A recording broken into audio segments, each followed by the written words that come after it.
My mother-in-law slapped a legal notice onto my dining table, smiled coldly, and said, "Starting next month, your rent is woobite. This apartment is family property, and you've been living here for free long enough." I sat there, stunned, looking at my husband, who immediately averted his eyes, completely refusing to defend me. They thought they had trapped me. They assumed that because this beautiful downtown apartment had been passed down through their family name, I was completely at their mercy and would quietly hand over my hard-earned salary just to keep a roof over my head. But as my mother-in-law began measuring my living room for her new furniture, she forgot one tiny detail. I calmly stood up, looked her dead in the eye, and asked a single, 7-word question that instantly turned her triumphant smile into pure terror. My name is Emily.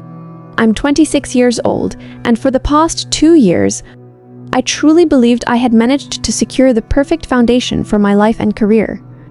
As an architectural designer, space, structure, and design mean everything to me. When I married my husband Tyler, we moved into a beautiful, historic downtown apartment that had been sitting vacant within his family's portfolio for nearly a decade. We considered it our sanctuary, the place where we were going to build our future together. But everything shattered on a rainy Thursday evening when my overbearing mother-in-law, Lydia, let herself into our home using her spare key.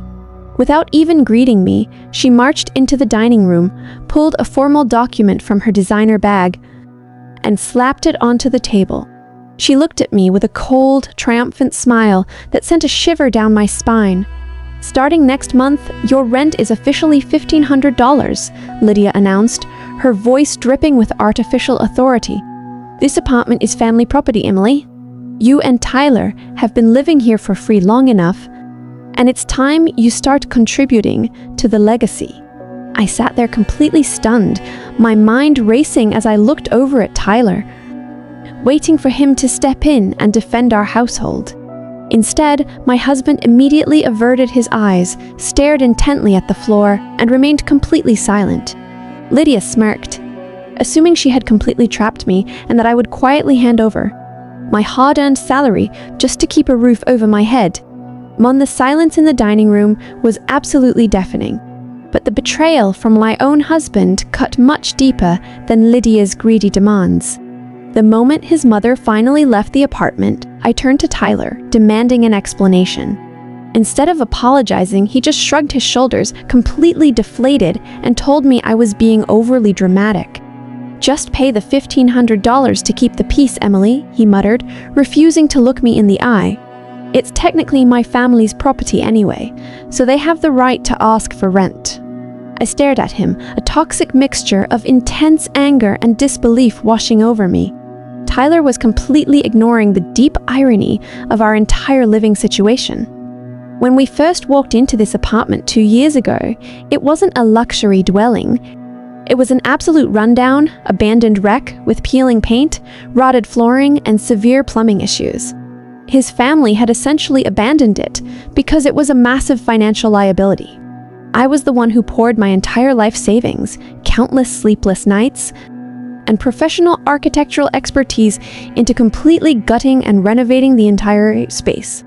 I personally designed the layout, picked the premium materials, and managed the contractors, single-handedly increasing the property's market value by hundreds of thousands of dollars.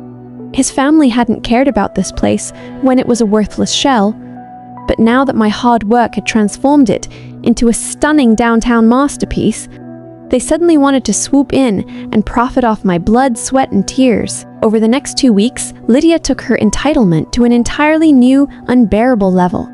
She began treating my home like her personal luxury hotel, using her spare key to barge in unannounced at all hours of the day.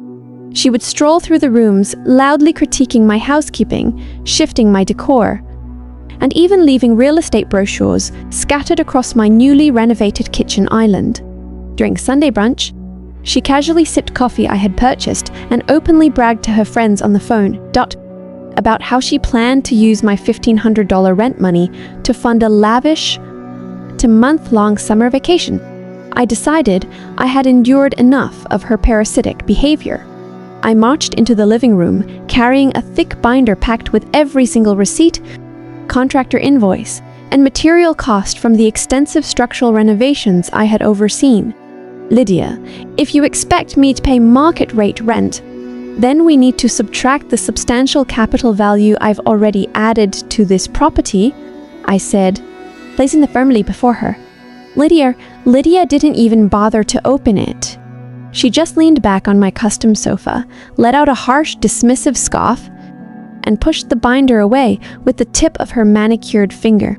Oh, please, Emily, stop playing the victim, she said, looking down her nose at me. A little manual labor and cosmetic paint don't buy you property. Ownership or give you a right to dictate terms to this family. You live under our name and you will pay our price. Lydia's absolute dismissal of my hard work ignited a cold, sharp focus within me. If she wanted to play a ruthless game of corporate real estate and leverage family power, she was about to realize she had picked a fight with the wrong professional. I refused to be financially exploited by my own in-laws.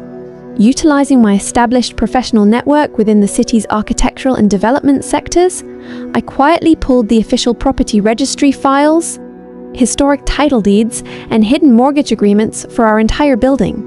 As I spent hours microanalyzing the digital legal paperwork at my desk, I uncovered a massive, shocking financial discrepancy that changed absolutely everything. The very next evening, Lydia marched back into our apartment, her designer checkbook already in hand, fully expecting me to submissively hand over my first $1,500 rent payment. Tyler sat on the couch, nervously checking his phone, still completely refusing to stand up for his wife. I calmly stood up from the kitchen island, walked over to the dining table where Lydia was waiting, and folded my arms. I didn't reach for my purse, and I didn't offer an apology. Instead, I looked her directly in her cold, greedy eyes and calmly asked a single, devastating 7-word question: who actually pays the property taxes here? The instant the words left my mouth, the triumphant, arrogant smile completely vanished from Lydia's face, replaced by a sudden look of pure, unadulterated panic. She tried to stammer out a sharp reply, but the sudden silence in the room proved that I had struck a fatal legal nerve. Blinders. The heavy silence that followed my question confirmed everything I had discovered during my late-night research. Lydia shifted uncomfortably, her eyes darting toward Tyler, who looked completely lost. The arrogant mother-in-law who had claimed absolute ownership over my life just 24 hours ago was suddenly sweating through her designer silk blouse. I reached into my bag, pulled out the official city financial records I had printed, and laid them flat on the table, forcing her to look at the cold, hard data. The apartment wasn't a fully paid-off family heirloom, as she had proudly led everyone to believe. In reality, Lydia and her husband had heavily mortgaged the entire property years ago to fund their failing lifestyle. Even worse, the public registry showed they had missed their last 3 consecutive property tax payments and were currently facing a severe, immediate foreclosure notice from the state. Lydia wasn't charging me rent to preserve some grand family legacy. She was drowning in massive personal debt and was desperately trying to illegally extort $1,500 a month from me to quietly satisfy her bank loans before the rest of the family discovered she had ruined their finances. She had weaponized the concept of family obligation to cover up her own fraud, assuming I was too submissively blind to ever look at the paperwork. You thought you could use my hard-earned salary as a secret rescue fund for your bankrupt mistakes? I said, keeping my voice dangerously calm. But your little real estate scheme officially ends tonight. I took total control of the narrative right then and there, refusing to let them manipulate me for another second. Lydia tried to stammer out an excuse, claiming that as family, we were obligated to help protect their assets. But I cut her off instantly with a cold, professional glare. I reminded her that since I had paid for the entire structural renovation, out of my own pocket, without a signed lease or tenancy contract, the law was firmly on my side. That very morning, I had my corporate attorneys file an official mechanics lien against the property for the full value of the upgrades. With the lien successfully placed, Lydia could not sell the property, refinance her debt, or transfer any assets without paying me back every single penny of the hundreds of thousands of dollars I had invested into the apartment. The power dynamic had completely flipped, and she was now entirely at my mercy. I laid out a brutal, non-negotiable legal ultimatum on the table. I informed her that she had exactly 24 hours to completely drop her ridiculous rent demands, sign over Tyler's future inheritance shares of the building directly to me, and permanently stay out of my household affairs.